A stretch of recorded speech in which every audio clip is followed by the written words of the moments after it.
Pemirsa, Dinas Pariwisata Buleleng mewajibkan seluruh daya tarik wisata DTW, khususnya wisata air, membentuk balawista atau lifeguard pada tahun ini.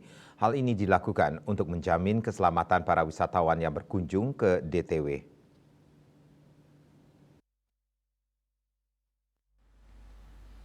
Kepala Dinas Pariwisata Buleleng, Gede Dodi Sukma Oktiva Askara mengatakan selama ini khususnya pada DTW Bahari, sungai dan air terjun sebagian besar hanya memiliki pemandu wisata yang sekaligus berperan sebagai balawista. Hal ini dinilai kurang efektif dalam menjaga keselamatan para wisatawan. Untuk itu tahun ini pihaknya mewajibkan agar seluruh DTW memiliki balawista yang jumlahnya disesuaikan dengan rasio dari DTW itu sendiri.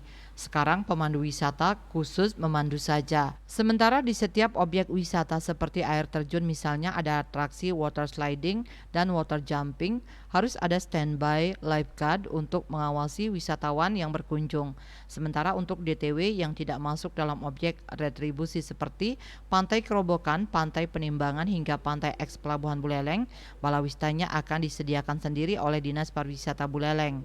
Sejauh ini di Buleleng baru tersedia 120 balawista yang memiliki kompetensi tingkat dasar. Pihaknya pun akan meningkatkan lisensi balawista tersebut agar memiliki sertifikat keahlian melalui anggaran DAK Fisik. Selain itu pihaknya juga akan mengukuhkan kepengurusan balawista tingkat kabupaten. Yuda melaporkan.